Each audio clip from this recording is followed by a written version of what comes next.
Hello everyone. जैसे कि हमने अभी तक करियर पाथ के ऊपर और ट्वेल्थ के बाद क्या क्या कोर्सेज हम कर सकते हैं उसके ऊपर एक वीडियो में डिस्कशन अच्छा खासा कर चुके हैं। और वो वीडियोस में मैंने एक तरीके से आपको ऊपर ऊपर से ये मैं बोलूँगी थोड़ा सा एक ओवरव्यू दे दिया था सारी चीज़ों का। अब मैं आपको जो बताना चाह रही हूँ वो ना मैं करियर लेवल पे पर्टिकुलर स्पेसिफिक करियर लेवल पे जो पोजीशंस लेवल पे बताने जा रही हूँ, जो कि आजकल बहुत ट्रेंडिंग है और बहुत से लोग करते हैं और उनका सक्सेस रेट भी 100% है।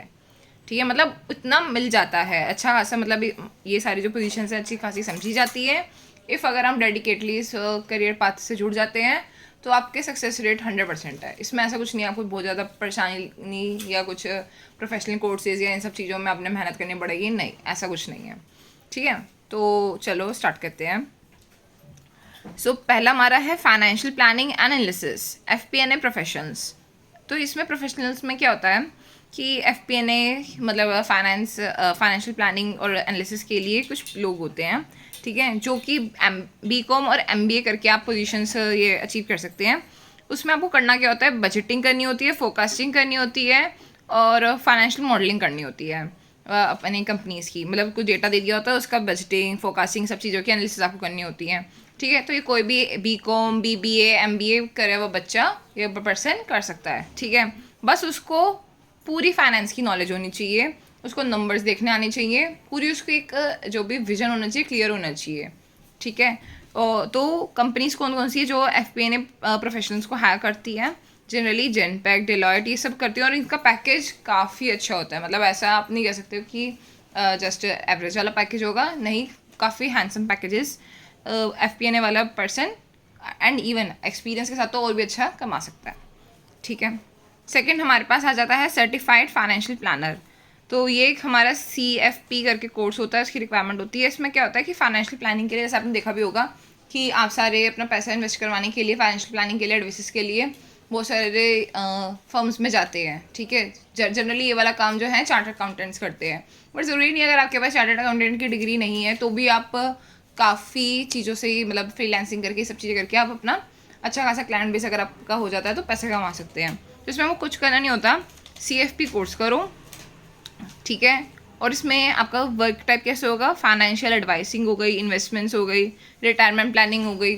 अगर आपको नॉलेज है, आपको सिर्फ एडवाइस करना है, काउंसलिंग करनी है, you would get the money. और उसमें कुछ भी इन्वेस्टमेंट ज़्यादा नहीं लगती है, तो कहते हैं ज़्यादा एफर्ट्स इसमें नहीं होते हैं। बस आप अपने आप को अप टू डेट रखो, क्या क्या मार्केट में फाइनेंशियल चीज़ें अपडेट हो रही हैं, क्या किस चीज़ें हैं, और वही चीज़ आप सर्कुलेट करो। सो आप इसमें अच्छा काफ़ी कमा सकते हो।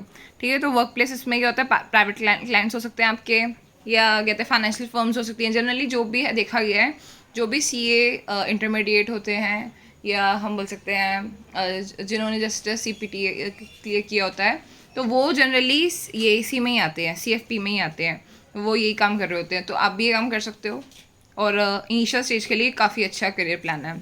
ठीक है, और अगर अच्छा खासा डेटा सेट हो जाए तो बात ही बढ़िया है। थर्ड हमारा आ जाता है डेटा एनालिस्ट का। डेटा एनालिस्ट में यहाँ पर अगर डेटा एनालिस्ट और साथ में कॉमर्स बैकग्राउंड के बंदे मिल जाएं तो एक तरीके से वो होता है ना, चार चांद वाली बात आ जाती है। रीज़न बिहाइंड दिस कि डेटा एनालिस्ट यहाँ पे जनरली कौन करते हैं, जिनके पास कोडिंग और जो कंप्यूटर लैंग्वेजेस हैं उनकी नॉलेज होती है। बट अगर कोई कॉमर्स का बंदा डेटा एनालिस्ट का काम जानता है तो एक तरीके से दोनों चीज़ों के फ़ायदे मिल जाते हैं, तो उसको कहते हैं जो पेइंग अपॉर्चुनिटीज़ होती है उसकी वो काफ़ी हाई हो जाती है। ठीक है, जैसे उसकी रिक्वायरमेंट्स क्या है, excel, power BI, basic SQL, finance knowledge. ठीक है, डाटा टाइप वर्क टाइप इसमें क्या होगा, data analysis with financial understanding. Work places कोई भी MNCs में वो अप्लाई कर सकता है और अच्छा खासा पैकेज इसमें मिल जाता है। यहाँ पे फोर्थ और लास्ट हमारे मैं बताने जा रही हूँ, ये है स्टॉक मार्केट। ये आजकल बहुत इवॉल्विंग इंडस्ट्री है। वी नो कि हर कोई बच्चा इवन आजकल इन्वेस्टमेंट करता है, तो इसके लिए भी एडवाइसेस की ज़रूरत होती है कि हाँ भाई किस में पैसा कितना लगाना चाहिए, कब लगाना चाहिए, कब निकालना चाहिए। ये सब चीज़ें आजकल बहुत ज़रूरी है कि आपको पता है कि डिमांड बढ़ रही है तो आपको सप्लाई भी आप करोगे तो बेनिफिट उठाओगे।